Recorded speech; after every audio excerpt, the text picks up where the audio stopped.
नमस्कार दोस्तों, आप सभी का स्वागत है हमारे इस आदिसागर यूट्यूब चैनल में। एसपी मैडम भेष बदलकर चने बेच रही होती है, तभी एक घूसखोर दरोगा वहां पहुंचता है और एसपी मैडम से हफ्ता मांगने लगता है। एसपी मैडम उसे हफ्ता देने से इनकार कर देती है। फिर घूसखोर दरोगा जो करता है, सच्चाई सुनकर दोस्तों आपकी भी आंखें फटी रह जाएगी। दोस्तों, इस कहानी की शुरुआत होती है मध्य प्रदेश के रामपुरा जिले से। दोस्तों, रामपुरा जिले में एक 40 वर्षीय व्यक्ति रहता है जिसका नाम होता है मंगल लाल जी पाटीदार। मंगल लाल जी रामपुरा में चने बेचने का व्यापार करते हैं। मंगल लाल जी की एक इकलौती बेटी होती है। वह अपनी बेटी से और अपनी पत्नी से बहुत प्यार करते हैं। मंगल लाल जी सुबह से लेकर शाम तक ठेला गाड़ी से चने बेचने का काम किया करते थे और उसी से वह अपने परिवार को पालते थे और अपनी बेटी को पढ़ाते थे। मंगल लाल जी की बचपन से एक ही इच्छा थी कि उनकी बेटी पढ़ लिख कर एक बहुत बड़ी सरकारी अफसर बने और उनके पूरे परिवार का और उनके गांव का नाम रोशन करें।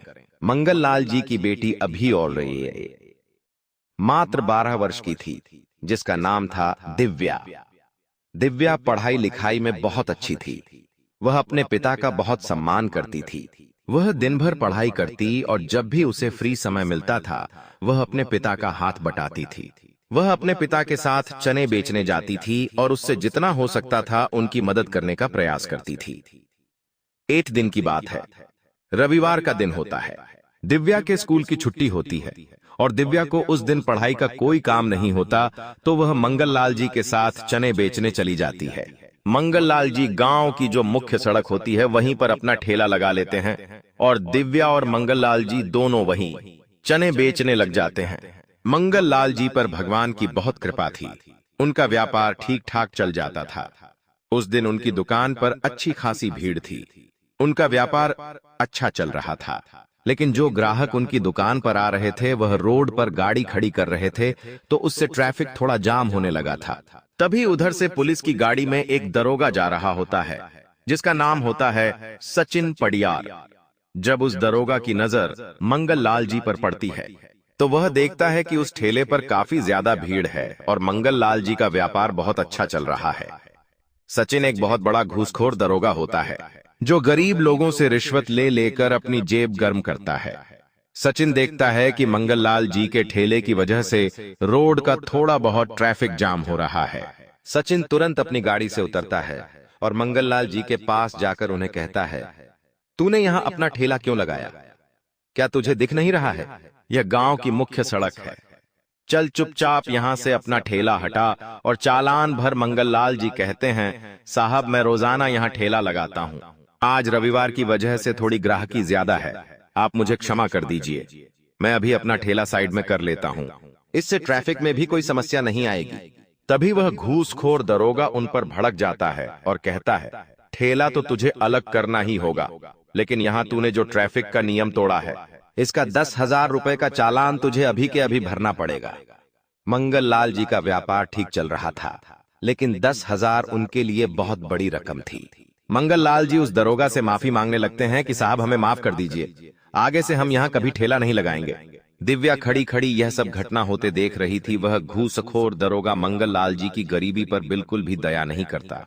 वह जब उसे चालान के पैसे नहीं मिलते तो वह मंगल लाल जी के ठेले से सारे चने नीचे गिरा देता है और उनका ठेला जब्त कर लेता है और उनके दिन की कमाई भी जब्त कर लेता है और उन्हें बहुत ज्यादा खरी खोटी सुनाकर वहां से चला जाता है। मंगल लाल जी जब देखते हैं कि उनकी मेहनत का पैसा और उनकी रोजी रोटी व चने जब सड़क पर बिखर गए हैं, लोग उन पर पांव रख रख कर जा रहे हैं, अपनी गाड़ियां चढ़ाकर उस पर से निकल रहे हैं, तो मंगल लाल जी वहीं बैठकर अपने माथे पे हाथ रखकर रोने लग जाते हैं। दिव्या खड़ी खड़ी यह घटना देख रही थी और दिव्या को भी इस घटना का बहुत बड़ा सदमा लगता है। दिव्या को उस घूसखोर दरोगा पर बहुत गुस्सा आता है।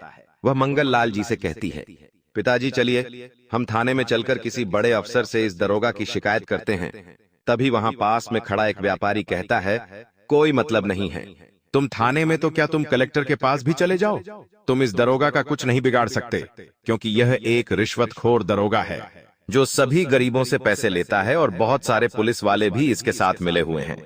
तुम इसकी रिपोर्ट लिखने जाओगे तो उल्टा यह तुमको और फंसा देगा। यह सब बातें सुन सुनकर दिव्या और मंगल लाल जी पाटीदार बहुत ज्यादा डर जाते हैं। वह रोते रोते अपने घर जाते हैं। दिव्या की मां को सारी बातें बताते हैं।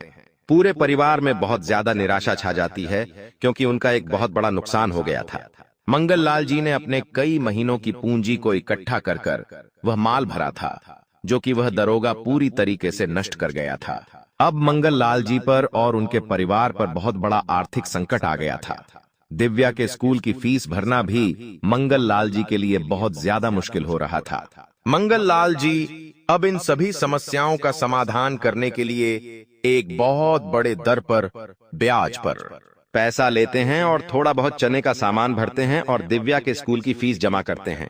धीरे धीरे कर कर उनके कर्ज की जो ब्याज की दर होती है वह काफी ज्यादा बढ़ जाती है। अब मंगल लाल जी पर बहुत ज्यादा दबाव बनने लगा था। कुछ गुंडे उन्हें चमकाने लगे थे। मंगल लाल जी का घर से बाहर निकलना भी बहुत ज्यादा मुश्किल हो रहा था। एक समय ऐसा आता है कि मंगल लाल जी अपने परिवार को लेकर रातों रात वह घर छोड़कर पास के जिले में रहने चले जाते हैं क्योंकि वह ब्याज के लिए गए पैसों को चुका नहीं पा रहे थे। अब उस दरोगा के डर से उन्होंने जगह भी बदल ली थी तो उनका व्यापार भी सही से नहीं चल रहा था। इस वजह से अब उन्हें मजबूरन वह गांव छोड़ना पड़ता है। लेकिन घर से निकलते समय मंगल लाल जी दिव्या से एक ही बात कहते हैं कि हमारी जिंदगी उस दरोगा की वजह से बर्बाद हुई है। मैंने जिन जिन लोगों से कर्ज लिया है मैं कर्ज से ज्यादा ब्याज उन्हें चुका चुका हूं, फिर भी वह मुझे बहुत ज्यादा परेशान कर रहे हैं और इसी कारण हम यह गांव छोड़कर जा रहे हैं। दिव्या यह सच्चाई सुनकर और सारी घटना देखकर बहुत ज्यादा डर जाती है, लेकिन उसके मन में काफी ज्यादा गुस्सा होता है। उस दरोगा के लिए उसके मन में उस दरोगा से बदला लेने की आग भड़क चुकी थी। बचपन में ही वह समझ चुकी थी कि उस दरोगा ने उसके पूरे परिवार की खुशियां अपने लालच के लिए छीन ली है। दिव्या अब यही सोचती थी कि वह किस तरीके से उस दरोगा से अपने पिताजी के अपमान का और उनकी यह स्थिति का बदला ले सकी। मनोहर मंगलाल जी का पूरा परिवार पास के गांव में रहने चले जाता है। वो वहां पर चने का छोटा मोटा व्यापार कर पुनः अपने परिवार की स्थिति ठीक करते हैं और वापस से दिव्या की पढ़ाई शुरू करवाते हैं। धीरे धीरे दोस्तों 5 से 6 साल बीत जाते हैं। दिव्या भी अब बड़ी हो गई थी। दिव्या ने 12वीं की परीक्षा बहुत अच्छे स्थान से पास करी थी। वह पूरे गांव में पहले नंबर पर आकर 12वीं की परीक्षा उसने पास करी थी और पूरे परिवार का नाम रोशन करा था, क्योंकि मंगल लाल जी और दिव्या दोनों का ही एक ही सपना था कि दिव्या पढ़ लिखकर एक बड़ी अफसर बने। इसलिए दिव्या सोचती है कि उसे आगे चलकर भविष्य में एक बहुत बड़ी पुलिस अफसर बनना है, तो वह 12वीं के बाद अपनी ग्रेजुएशन के साथ साथ यूपीएससी परीक्षा की तैयारी शुरू कर देती है। दिव्या समझ चुकी थी कि अगर उस दरोगा से बदला लेना है तो एक बहुत बड़ी पुलिस अफसर बनना था। वैसे तो उस घटना को कई सारे साल बीत चुके थे, लेकिन दिव्या के मन में अभी भी उस दरोगा के प्रति बदले की आग भड़क रही थी। दिव्या अपनी आगे की पढ़ाई के लिए यूपीएससी की एग्जाम को चुन लेती है और वह दिन रात पढ़ाई में लग जाती है।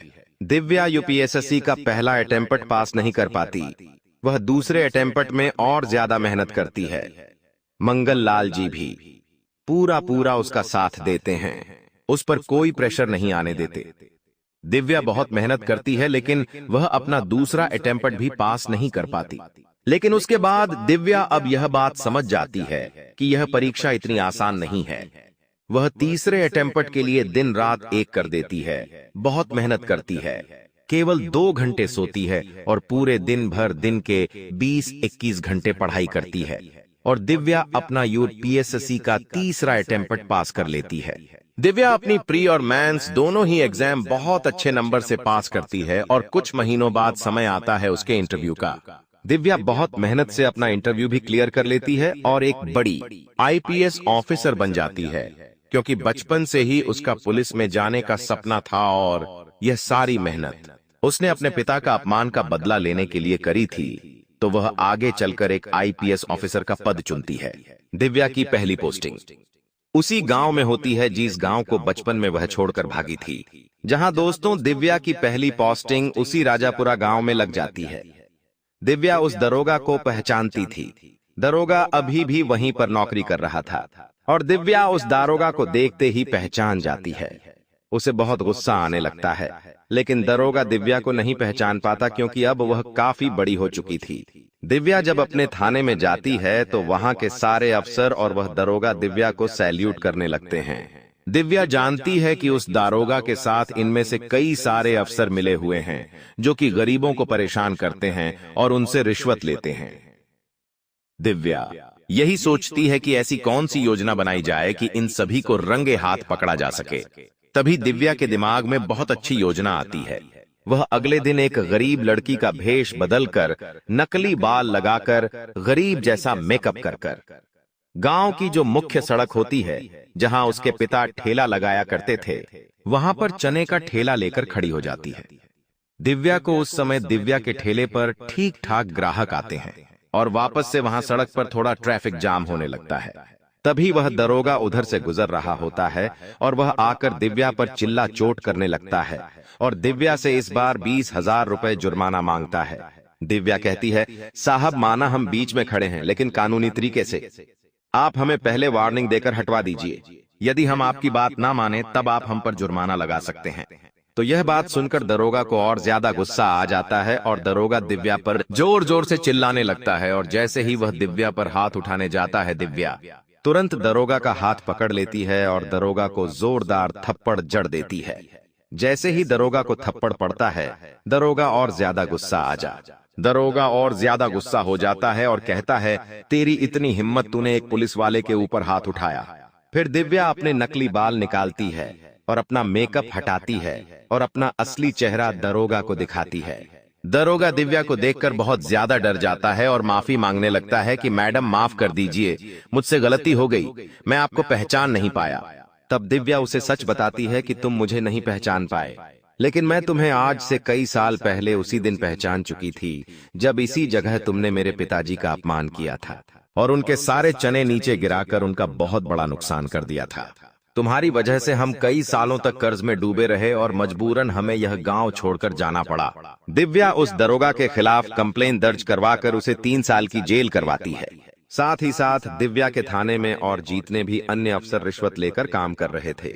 दिव्या अपनी चालाकी और अपने तेज दिमाग से उन सभी अफसरों का पर्दाफाश करती है, उन सभी पर कंप्लेन करवाकर उन सभी को सस्पेंड करवा देती है।